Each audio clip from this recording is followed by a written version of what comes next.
Dostlar, yeni videodan herkese selamlar. Direkt marketin otoparkından başladık videoya.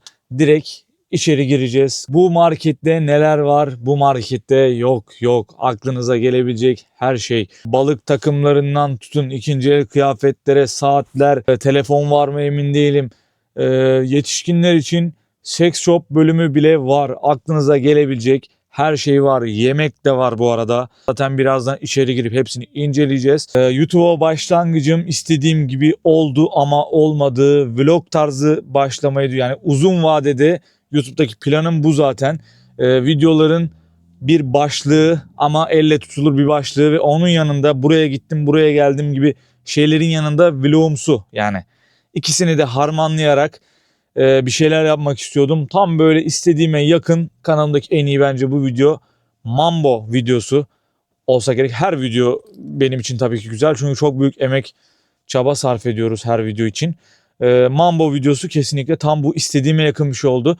Genel olarak Japonya'da böyleyim. Filipinler'de çok farklı olacağım. Belki Tayland'da, belki Sri Lanka'da. Hepsinde konseptim farklı olacak ama genel olarak her şeyi size göstereceğim. Şu an tam o konumda değilim çünkü bir yerim yok. Zaten bu yola çıktığımda da yerim olmayacağını biliyordum. Yerimin de olmasını istemiyorum zaten, sabit bir yerimin. Her zaman gezi halinde olmak istiyorum. Diğer YouTuber'lar gibi benim maalesef bir sponsorum yoktu. Ben buraya geldiğimde kameramı da kendim aldım. Sıfırla geldim. Hatta buraya ilk geldiğimde eksi 20 bin yendim. Kameramı da kendim aldım. İkinci el ufak da olsa bir telefonum da var şöyle. Burada da onu kendim aldım. Yardım eden biri olmadı. Kimseye öyle bir talebim de olmadı.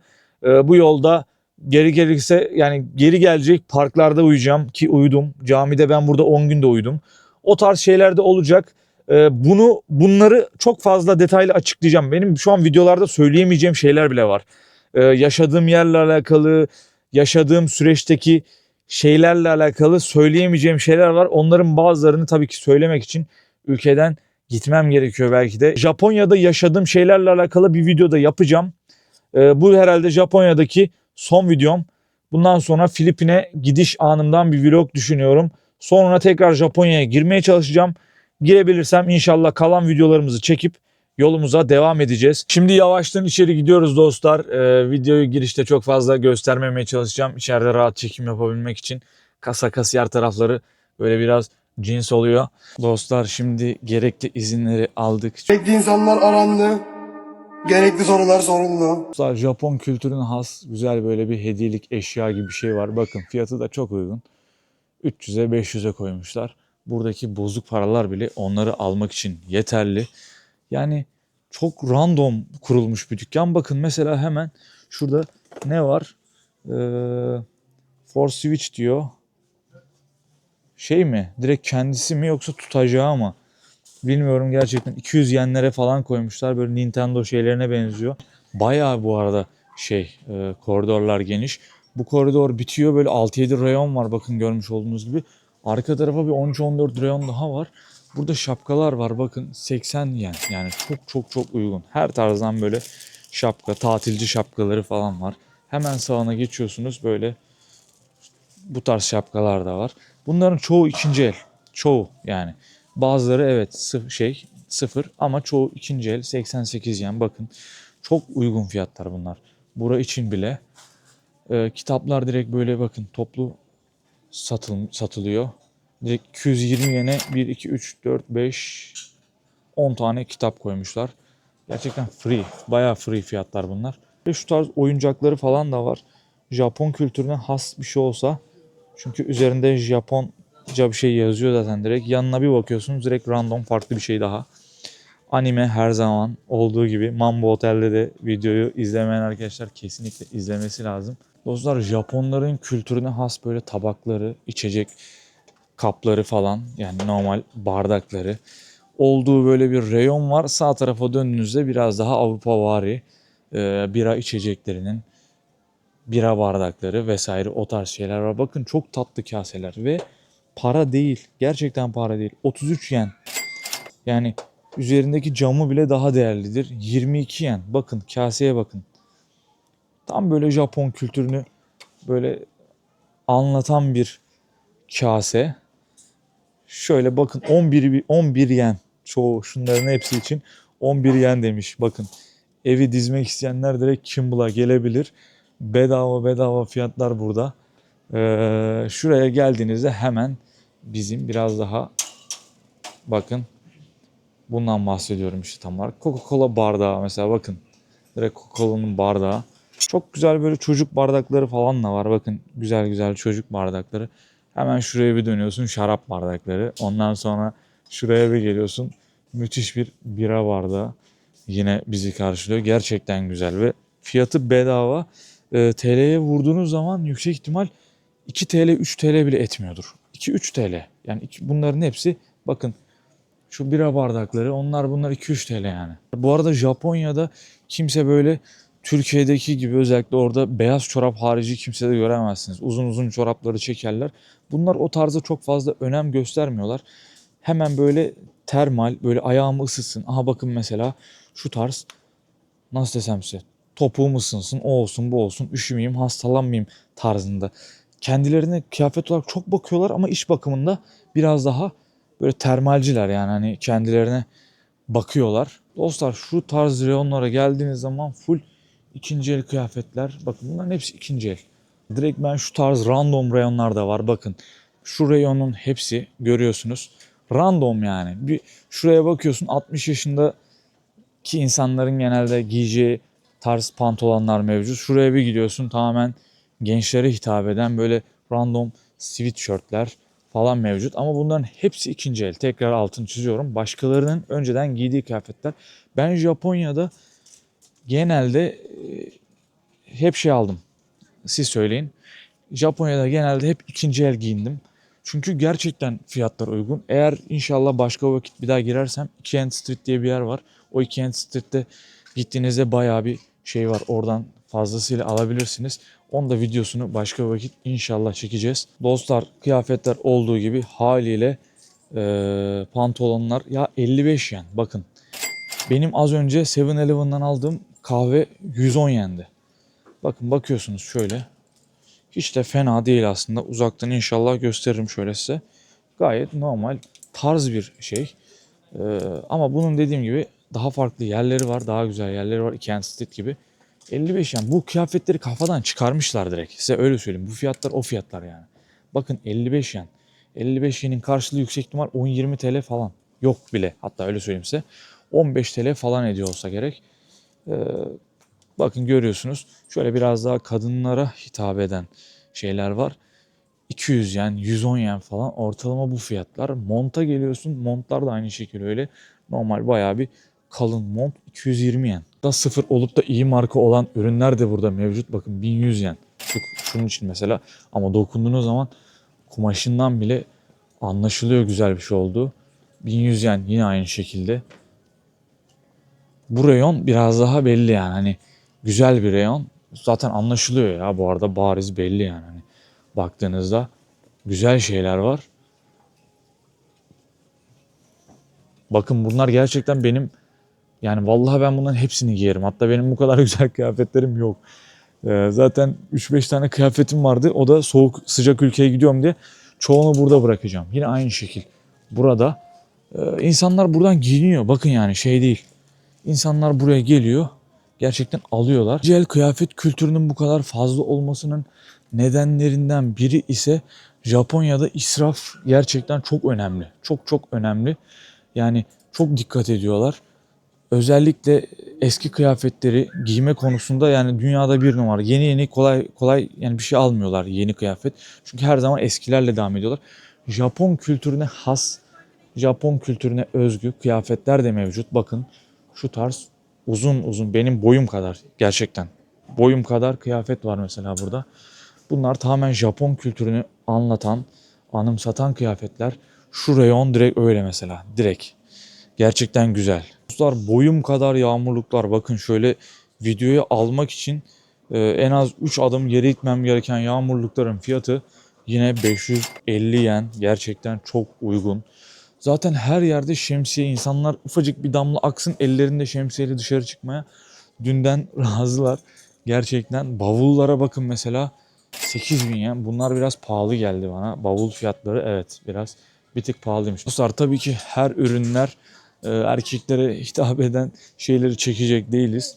Burada kadınların giydiği ürünler de mevcut. Bakın şurada bunların hepsini tekrar altını çiziyorum. İkinci el.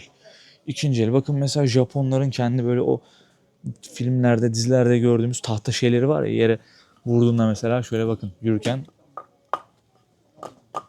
tahta ses çıkaran şeyler. Anladınız siz. Ben daha uzağım. Onun dışında bu tarz gayet moda olan ikinci el ürünler yine mevcut. Başkalarının giydiği ama temiz ürünler. Ya baktığınız zaman zaten gayet anlaşılıyor. Yine döndüğünüz zaman yine kadın reyonları. Burası tamamen kadın reyonu diyebiliriz. Kıyafetlerden, onlardan bunlardan ibaret değil. Yine buraya döndüğünüzde mesela direkt yiyecekler bizi karşılıyor. Şu tarz atıştırmalık reyonu yapmışlar yine. Bütün atıştırmalıklarda burada mevcut. Baktığınız zaman hepsi böyle çok güzel görünüyor. Yani gına geldi ve Japonya'da şiştim yani. Her şeyi denemekten. Bakın yine aynı şekilde güzel güzel atıştırmalıkları mevcut. Mesela şunları da göstermek istiyorum. Yani çok reyon atlıyorum bu arada. Çok reyon atlıyorum. İşte tencere reyonu var. Çamaşır makinesi için çamaşır suyu reyonu var. Onları tabii ki size gösteremem. Yani bizi o fiyatlar ilgilendirmiyor çok fazla. Bakın mesela 1600'e şu termos 0,8 litre. Gayet güzel. Bir tane termos yok. Bakın şuraya baktığınız zaman bütün reyonu termos koymuşlar. Gezdiğiniz zaman şöyle kafam kadar, belki 5 litredir şu termos. Fiyatı ne kadar? 2400. 2400 uygun mu değil mi? Bunu siz hesap edin. Aynı şekilde şu tarz 0,6-0,7 litre şeyler de var. Termos çeşitliliği özellikle çok fazla. Buradan reyondan başlıyor, son tarafa doğru gidiyor.